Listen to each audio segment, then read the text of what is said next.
Hello everyone. I had a request to build a gun like this for a guy. Wants me to build the gun and he's going to buy it from me. And I'm like, it really isn't a good thing to do because you can easily do it yourself. Not too much of a problem. It's pretty simple. The hardest part was this bottom piece. And you really don't have to do that. I'll show you what I did on the next one because that took a lot longer. And for this setup, I'm going to need a 3/32 Allen wrench and a 5/32 Allen wrench. Okay, what I'm going to do is actually take this out. What's nice about this, if anybody that's owned a 2260, you know you have to go in here with a pick and grab the spring behind here to push out the safety to take it out of the standard wood stock. It will not come out unless the safety is totally taken out. This changes that. And what I'm going to do right now is take out and show you how I did this and actually how easy it is to do. Now I do need to get a different washer on this. It does look pretty funny. Or either that or just paint it black. But I'll probably just paint it black. Where on the SKS the stock goes, or excuse me, where the clip goes, where it projects out to put the clip in, I made a plastic piece to go in there. It's not that necessary. Like I said, I'll show you on the next one.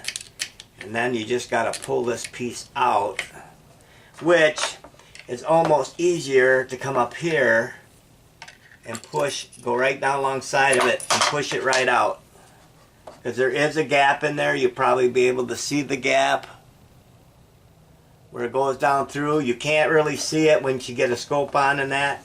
Alright, so this piece was the hardest piece to make. I made that out of plastic. I will show you how to do it, what I did on the next one. Now here's where it's really interesting. Okay, because of the fact that you have this big opening right here, alright, because you have that opening, this will slide right out to there. So all you need to do is pull it down like this, slide it forward. Now a piece of metal just fell. That's my piece that I use up in the front. I made a little piece so I can lock the front in, slide it right out. Look at that, you're out. That's how easy it is. Now the interesting part is I had to grind some of this out right in here, but not much. Nothing up here, just in here. From this slot back, I had to take some of this out. Now, one other thing I did do is there's a raised ridge right in here. I took a flat drill bit, and I will show you what that drill bit looks like in a little bit. I forgot to bring that. I got the rest of the drill bits, and you have to drill this out.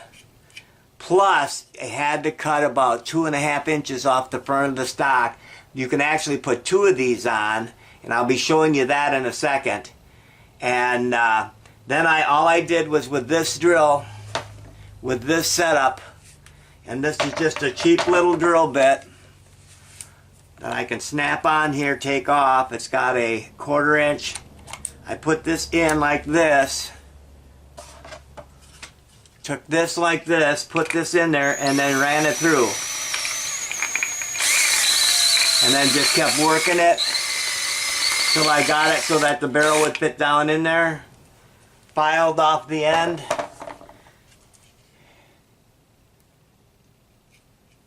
And just cut these down. All there is 1, 2, 3, 4 ridges that needed to be cut down, and this piece in the back. Alright, now basically that was it. I did file some of this down. There was a knob right here sticking out so that the pistol or the trigger group would go as tight as it could get to here. So I did grind a little of this down. And what I used to grind the inside is this grinder with a paint. Now it's pretty wore down since then. If you put a new one on, it's a lot further out. But I just took this, went up in here, and went back and forth on both sides. Get it back as far as I could. Then I took a rough file, big meaty file, and went in there. Then when I got it all done, I redid it with this again. And it actually, you can also go into a Dremel. I have a mini Dremel. I went in there with that. See, it just actually doesn't quite fit. Once the trigger's back, it's got to spread a little bit.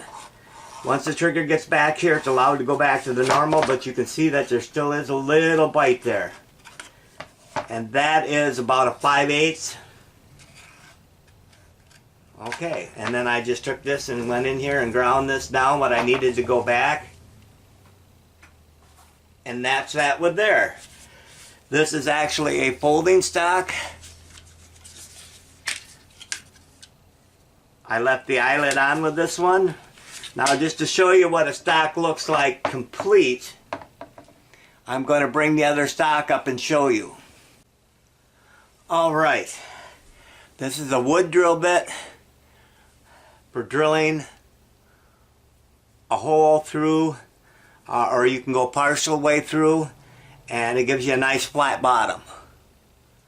Okay, and what I did is I put this in here, and I took that little edge in there that was in there down, and that was enough. I just took it down. You can see there's just a little ridge in there. I took that out. Okay, now this is what the stock looks like here. This is a complete stock with the front still on it. You can see here where this ridge comes down here. That's where I cut this one off. You see that little dimple? There it is there. So it is actually a little bit longer. And this is in a PCP. This took a lot longer to do, but if I was going to do, instead of making this piece again, I would do exactly like I did on this one. I put the piece and cover the whole bottom. Doesn't look that bad. You file the edges down, you can hardly tell. It's not that bad. I did have to grind this one out a little bit more here. Made a new bolt for this one. I actually made a bolt for this one too. Made a longer bolt. But that's what the SKS stock looks like. This is a Diana Storm Rider PCP that I put in this stock. So that's the two. Once you start going through and doing this, like I said, you just have this little bit in here. There's 4 spots where you got to cut out. You just got to go to this size and then drill that piece out back there, then grind this out, and that's pretty much, grind this flat, and that's pretty much it. Then it's to make the mounts where it goes to hold it in. Now, I don't know if you can see this very well, but this actually is beveled. This side is narrower than this side. This is what holds it in. Because of that bevel on there, that sucks it in the front. The back is held on by the washer, goes a little bit over the thing, and it sucks it right down and makes it good. But this is what's really kind of interesting. To reinstall this, we slide it up to this hole with the whole trigger group on. Bring it back. I'm going to take it up, bring it back, and all I have to do is just spread this just a little bit. Whoops, I have it hooked up here too. Okay, now I'm going to bring it down. I'm bringing it down back to where it goes. Sliding this back. Making sure I got up above. Bring it all the way back. And then I can bring this down. Now, there is one thing. This piece here goes into up in the center here. So I'm going to take it back out and I just raise it up, slide it forward, slide it out. Okay. Now this piece goes right up into that slot right there. It's perfect. And what that does is where this screw is allowed to go in.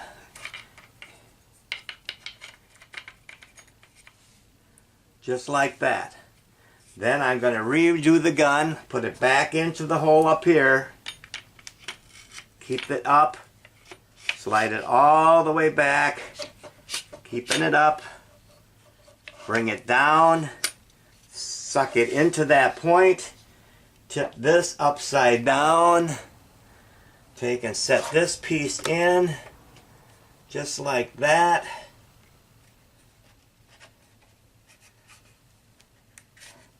So the other one actually is a little bit easier. Now I'm going to take this one, slide it down through the hole and start it, and it goes into the hole that goes into the wooden stock. Take this one's a little touchier. Sometimes it don't want to start very well. There it goes. And it just needed to come back a little bit. Now I normally put a wood screw in here, but I left it out for now just to give it that little extra, because this piece right here is over plastic in here, so it can't suck it through. So that gives it kind of a little extra. I don't really need that in there, but that's it. Got it, it's empty. Got a nice look, tactical look to it.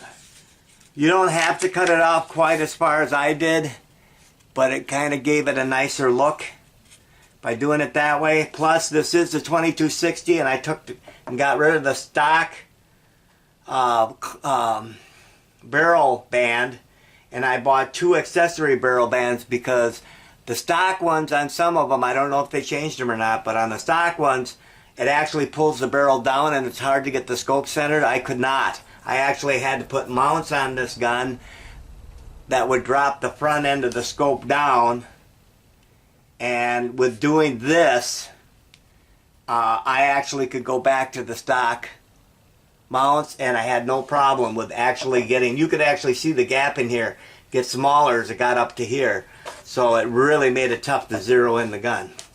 But anyway, that's pretty much it. This is what I used for the drill to go up in there. With that drill bit, I used a bit like this. You don't need to. Just got to get it down. You could actually go in there with a Dremel, with a grinder bit, and spend a little bit more time. But it took me an hour, and I actually had this setting in, and then maybe another hour of just slightly figuring everything out. But this piece took 3 hours to make. And like I said, next, what I would do is make a piece that's just a little bit bigger and bring it down so it covers it up, and then I put a screw right here in the plastic, and then put a screw where you need it back here, and just let it cover that. You don't have to go into all this, try to make it fancy, which I think the other one looks better actually. So once again, I hope this works for you.